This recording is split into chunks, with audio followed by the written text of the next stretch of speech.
Bedtime story for adults, The Little Seaside Tea House at Dusk.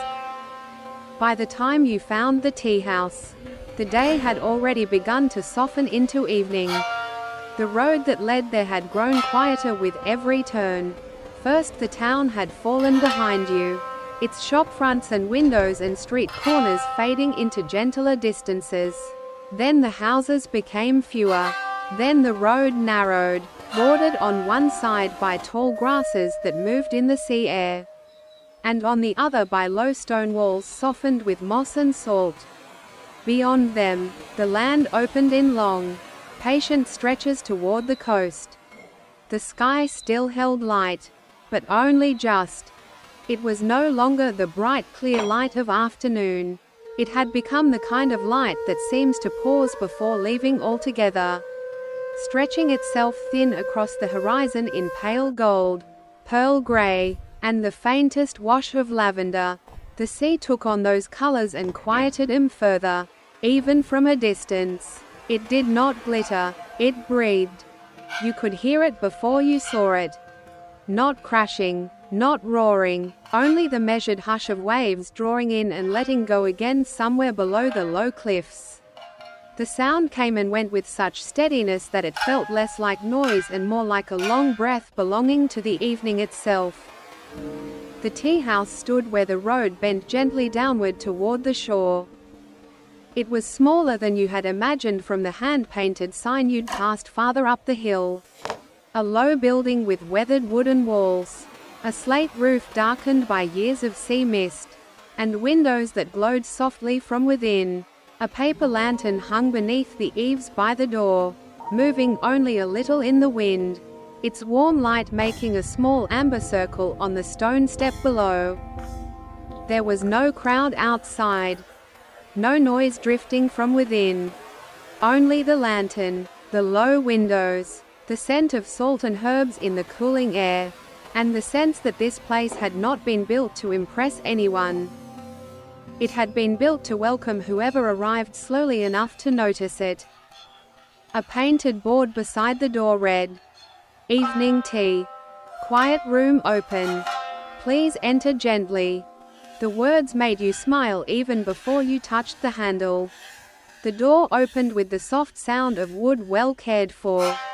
A little bell above it gave a single delicate note, then settled back into silence. Warmth met you first.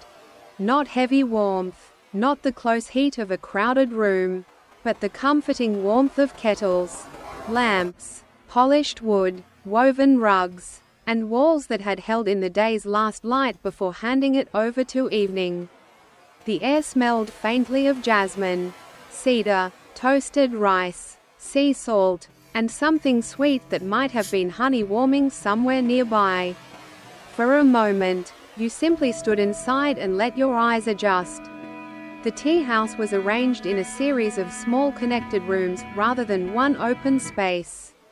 The front room held only 3 low tables, each with floor cushions set around them and a ceramic lamp glowing softly at the center. The walls were lined with shelves carrying teapots, bowls, folded linens, and jars of dried leaves labeled in neat handwriting. A woven screen stood partly open near the back. Beyond it, another room glimmered in warmer light. To one side, a wide window overlooked the sea. The glass was slightly old, enough to make the horizon beyond appear softer than it probably was. Through it you could see the slope of the path down to the shore, a strip of pebbled beach below, and further out the calm darkening water. The first evening star had begun to show itself just above the line where sea met sky. At the far end of the front room stood the woman who kept the tea house. She wore a simple slate blue cardigan over a pale linen dress, and her silver-threaded hair had been gathered at the nape of her neck with a wooden pin. There was nothing hurried in the way she looked up from the tray she was arranging. Nothing performative in the small, kind expression that met you. She seemed not surprised to see you and not curious in a demanding way. Only quietly pleased that someone had found their way there before nightfall. "Good evening," she said. Her voice was low, gentle, and perfectly suited to the room.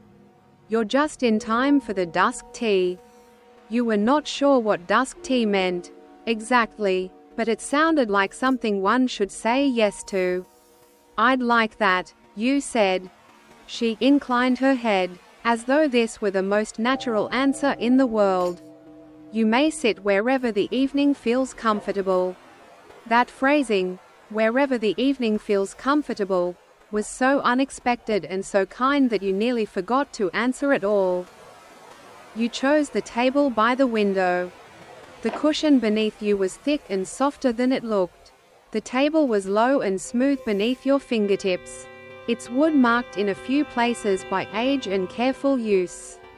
A small ceramic lamp stood at the center, shaded with cream paper that turned the light into something warm as butter. Beside it lay a folded linen napkin, a narrow spoon, and a tiny dish holding 2 sugar-preserved plums the color of late sunset. The tea-keeper approached with a tray and set it down. Upon it rested a cast-iron kettle no larger than both your hands together. A pale clay teapot, a shallow bowl, a cup as thin as an eggshell, and a small dish containing leaves rolled tightly into green pearls. Jasmine and roasted rice tonight, she said, seeing you glance at them.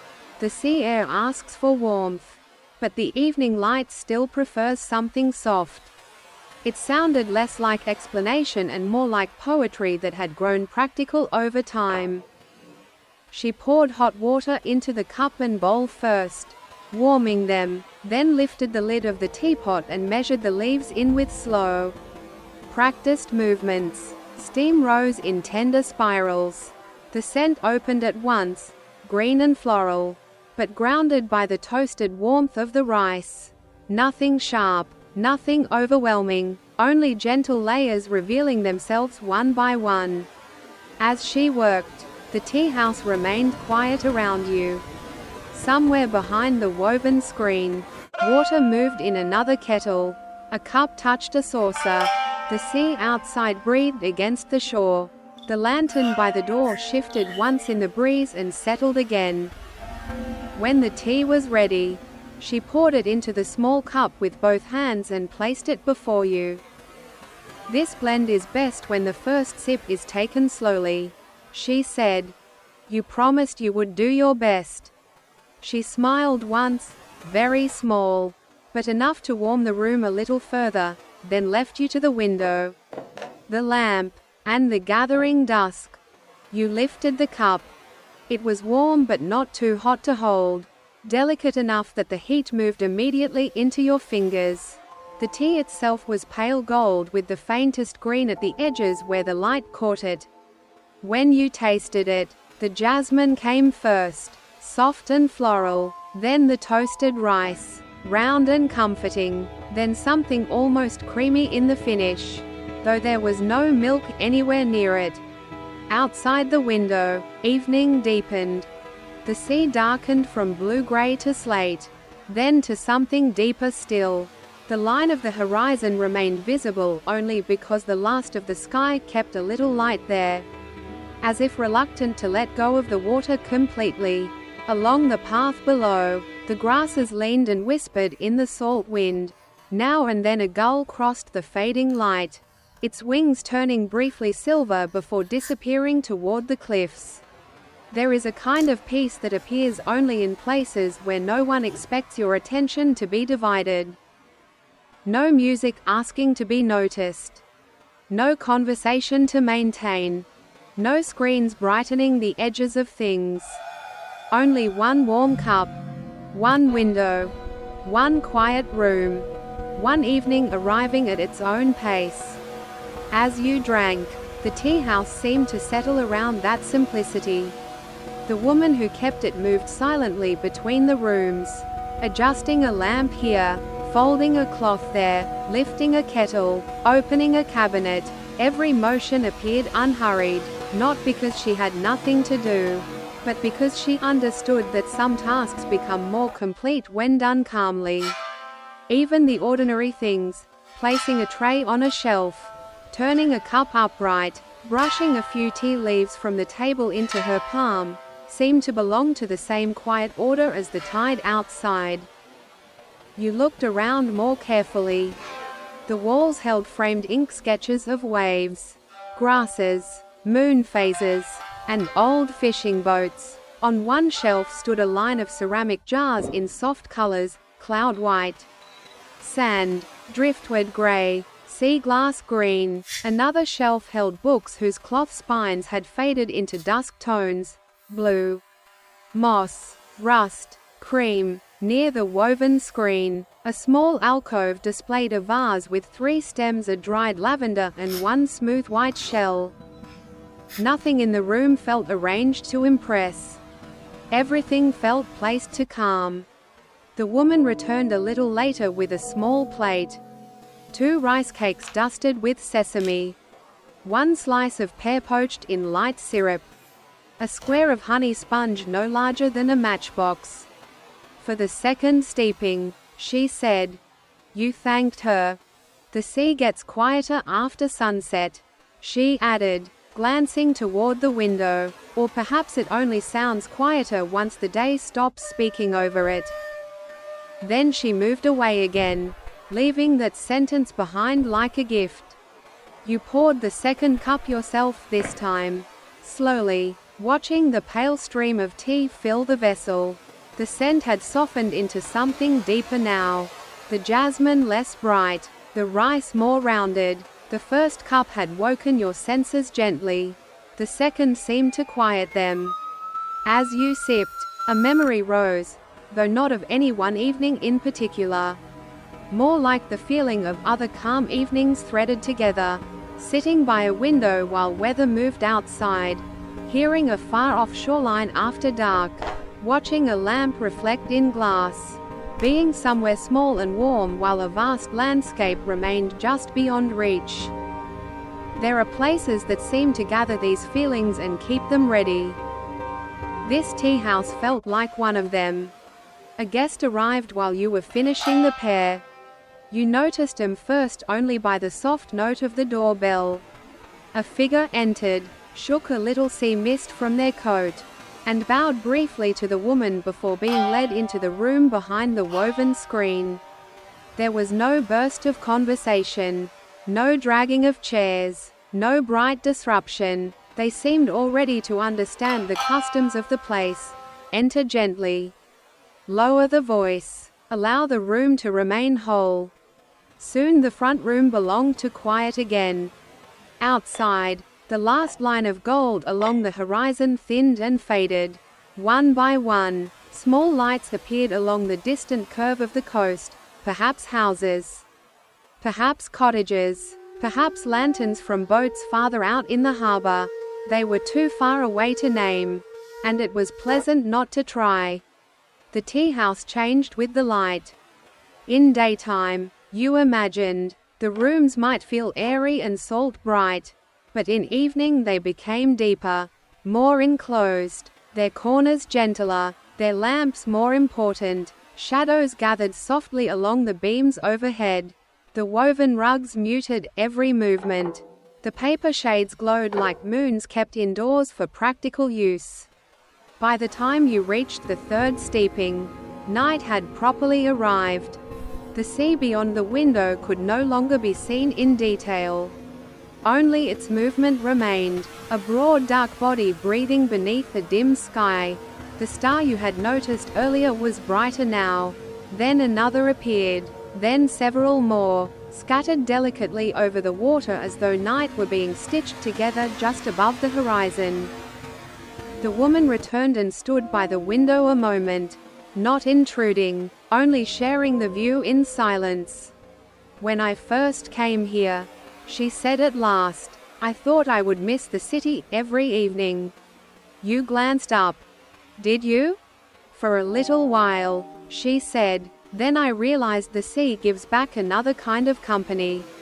You waited, sensing she would continue only if the room allowed it. It never asks you to keep up, she said, it only asks that you listen long enough for your breathing to remember it. That, 2. Seemed worth keeping. She adjusted the wick of the lamp at your table until the light softened further. There's a room at the back if you'd like to sit nearer the shore sound.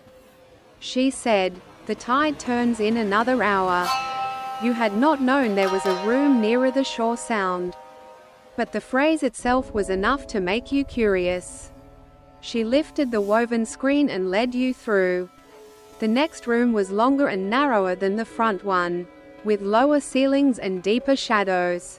Here the floor cushions gave way to 2 wooden benches set with quilts and narrow pillows. The lamps were fewer, and the windows larger, looking westward and downward over the beach. The sea sounded closer at once. Not louder, but more present. Its rhythm entered the room through the old glass as if the building itself had been designed to hold that particular sound.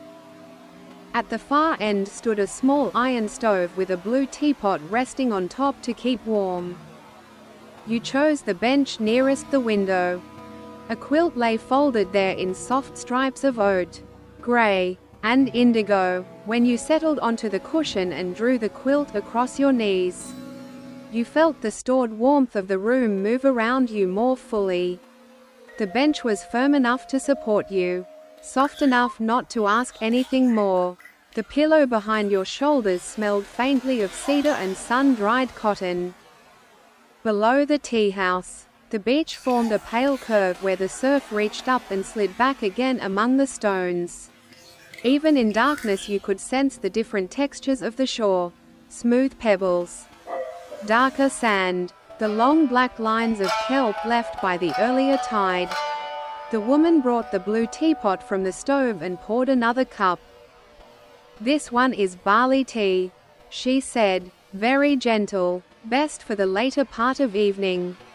The tea was amber brown, deeper in color than the jasmine blend, with an aroma like warm grain, toasted bread, and distant fields after sun. When you tasted it, it felt immediately grounding, as though it belonged less to gardens and more to hearths. She placed a small bowl beside you. Inside were roasted chestnuts, still warm. Then she left you there with the sea. The sound of waves through old glass has its own strange softness. The shore receives the water. The pebbles answer in a hush. The water draws back. A pause. Then again. Not all waves sound alike. Some slap, some crash, some hiss. These did none of those things strongly. They folded onto the shore and withdrew with patience, as if the beach and the sea had long ago agreed upon a rhythm too familiar to dramatize. You listened. One wave. Then another. Then another. Soon the sound seemed to loosen something in the mind. Thoughts that had remained upright through the day began to lean and rest. The body, hearing repetition without fret, understands it quickly. It gives up its small guardings. The shoulders lower, the breath deepens, the attention drifts outward until it no longer has to hold itself together so tightly. A gull called once somewhere in the dark, then not again. Farther down the coast, one light moved slowly, perhaps a lantern on a boat, perhaps someone walking the harbor wall.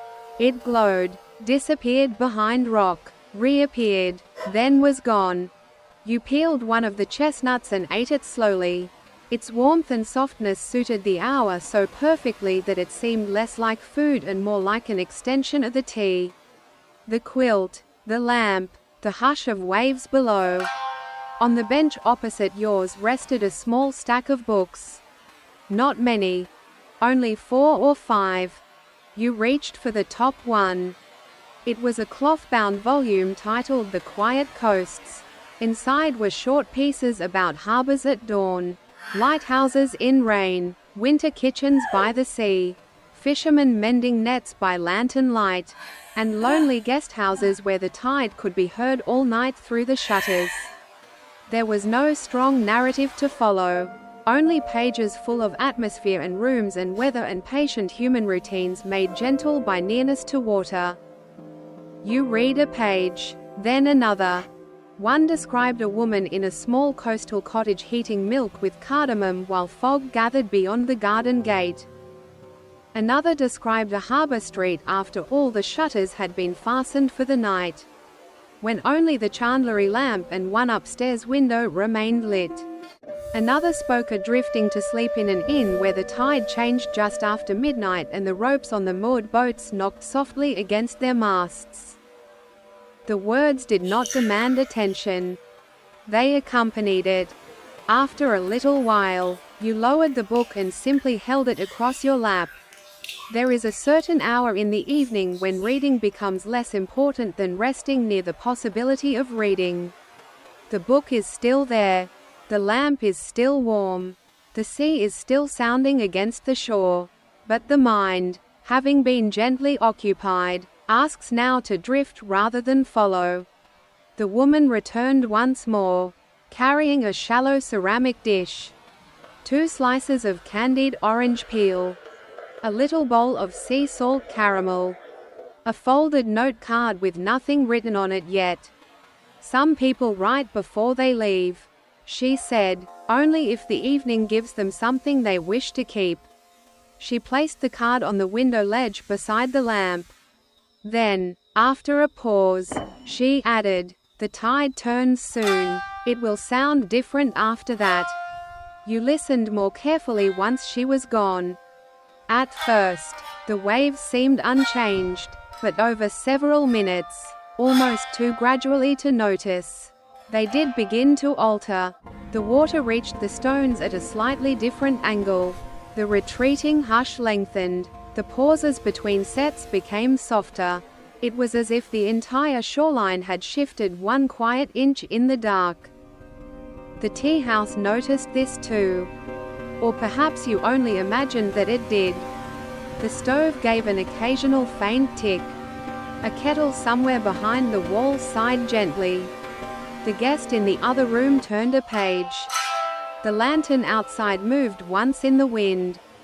And still the sea went on, now with the turning tide beneath it, endlessly patient. Time became difficult to measure there. Not because it disappeared, but because it ceased to matter in its usual way. Minutes were no longer something to spend or keep. They became waves, cups, lamps, pages, breaths. You watched the stars gather over the water. You listened to the old glass holding the shore sound. You held the warm teacup between both hands. And very slowly, the evening seemed to settle not only around you, but within you. At some point, the woman dimmed the lamps further. Not into darkness, only into a softer gold, enough that the room became more shelter than seen. Outside the window, the water and sky blended into one dark silken field. The nearest stars remained, the farther ones brightened, somewhere well out to sea. The light from a buoy rose and fell with immense calm. You reached for the note card. For a little while, you were not sure what to write. The room did not feel like a place that required cleverness, only sincerity, something simple enough to belong with the tea and the waves and the low lamp. At last you wrote, "This evening moved more slowly than I knew an evening could. The sea, the warm cups, the quilt by the window, and the gentle sound of the turning tide made the world feel softer. Thank you for keeping a quiet place beside the water." You read it once, then set the card back on the ledge. It seemed enough. Later, when you rose from the bench, you realized how fully the room had quieted you. Movements came more slowly now, but not from tiredness alone, from not wanting to disturb what had gathered. You folded the quilt carefully. You returned the book to its place. You lifted the empty cup and carried it back through the screen into the front room. The woman stood at the counter, drying a teacup with a linen cloth. The guest who had arrived after you was gone. The front room belonged to lamp glow and silence once more. "Did the tide turn kindly?" she asked. "It did," you said. She smiled. "That's usually enough." You settled your bill, though the act felt strangely secondary to the evening itself. She wrapped a small paper packet and placed it beside your coins. For later, she said. Inside, she explained, was a little of the roasted barley tea. In case another evening asks for it. You thanked her. She untied a narrow cord from the shelf behind her and looped it around the packet. Then tucked in one tiny dried sprig of lavender. The gesture was so careful and so quietly unnecessary that it carried more warmth than formality. Before you left, you looked once more through the window. The beach had nearly disappeared into darkness now. Only the pale edge of the surf could still be seen as it found the shore and retreated. The lantern outside the door swayed gently. The sea beyond remained vast and unreadable, but no longer distant. It felt companionable, as though by listening long enough, you had entered some quieter conversation with it. The woman walked you to the door. When she opened it, the salt air touched your face at once, cooler now, carrying night more fully. The paper lantern above the step cast its amber circle across the stones. Far off, a line of coast lights curved and faded into darkness. Safe evening, she said. Not safe journey. Not good night. Safe evening. The phrase felt exactly right. You stepped outside. The path back up from the tea house seemed softer in the dark than it had in daylight. Grasses leaned in the wind beside it. The low stone wall held a little stored warmth from the day. Above, the sky had cleared further and was strewn with stars so quietly that they seemed less like decoration and more like continuation, the same patience as the tide. Only farther away. You paused halfway up the path and looked back. The tea house windows glowed warmly below you. The lantern moved under the eaves. For one moment, the woman's shadow crossed the front room as she lowered another lamp. Then the woven screen settled into stillness and the house looked once again like a small calm thing beside a large calm sea. There are evenings that ask to be remembered because something happened. And there are evenings remembered because nothing needed to happen at all. A cup of tea. A room with old glass. A bench by the window. A voice kept soft. A shoreline breathing in the dark. A tide turning somewhere below. A small packet of barley tea tied with string. A place that does not ask you to be anything except present and unhurried. As you walked back along the road, the sea remained with you. Not only in sound, though sometimes the wind carried a little of that hush up the hill. Not only in scent, though the salt stayed faintly on the air. But in rhythm. Your breathing had fallen into something slower. Your thoughts had widened. The small tight places of the day had softened at the edges. By the time you reached the first houses of the town again, many windows were already dark. A few remained lit behind curtains. Somewhere a dog barked once and stopped. Somewhere a kitchen light glowed over someone washing the last dish of the evening. Somewhere a radio murmured behind a closed door. Yet all of it seemed gentler now, as though the tea house had changed, not the town, but the way you moved through it. Later, wherever you finally rested for the night, you might still remember the room at the back of the tea house. The bench by the old window. The striped quilt. The lamp with its low amber shade. The barley tea. The bowl of warm chestnuts. The pages of the quiet coasts resting in your lap. The woman saying the sea asks only that you listen long enough for your breathing to remember it. You might imagine the tea house still there by the shore. The front room tidied. The cups drying upside down on cloth. The stove giving off its last soft warmth. The woven screen pulled half closed. The note card with your words set gently aside. The lantern outside the door burning low. The woman standing a moment at the window before retiring, listening perhaps to the turn tide and letting the sound tell her that another evening has been safely carried into night.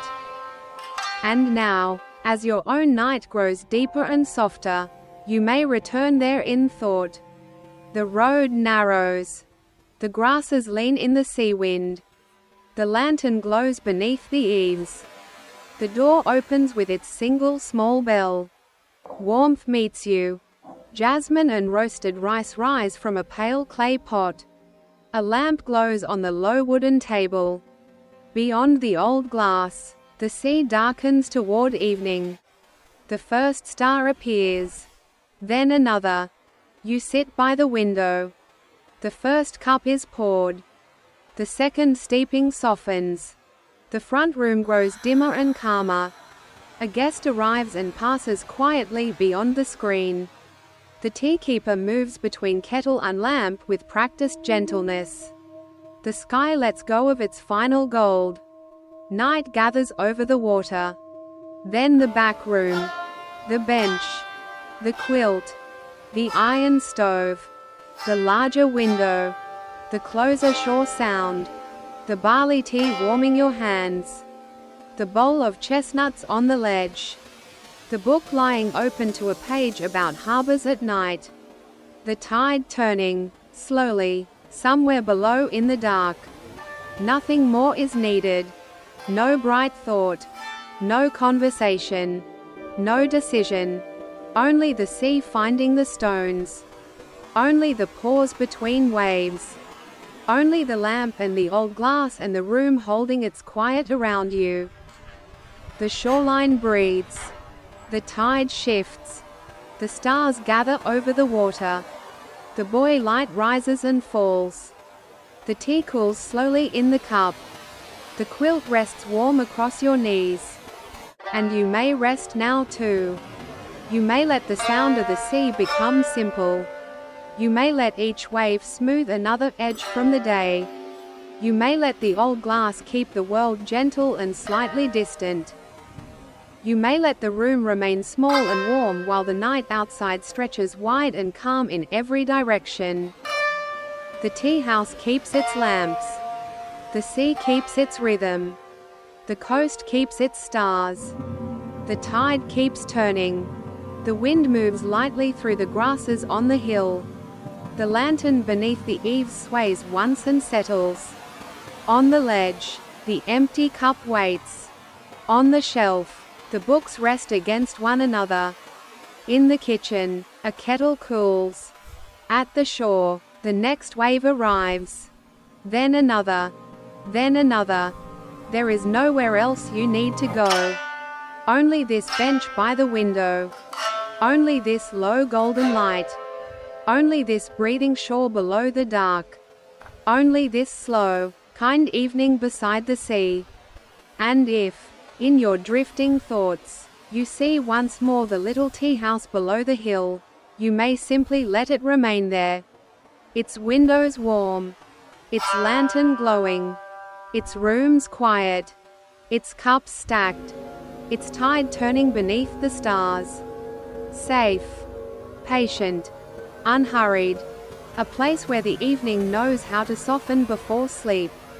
So now the sea continues in its gentle way. The stars hold steady over the water. The tea house rests beside the shore. And you, too, may grow still. You may let your eyes close. You may let the sound of waves become softer and softer. The hush on the stones. The retreating water. The pause. The return. Again. And again. And again. Until the room fades into warmth. The window fades into dark glass. The shoreline fades into rhythm. And the evening carries you, quietly and kindly, into sleep. Good night.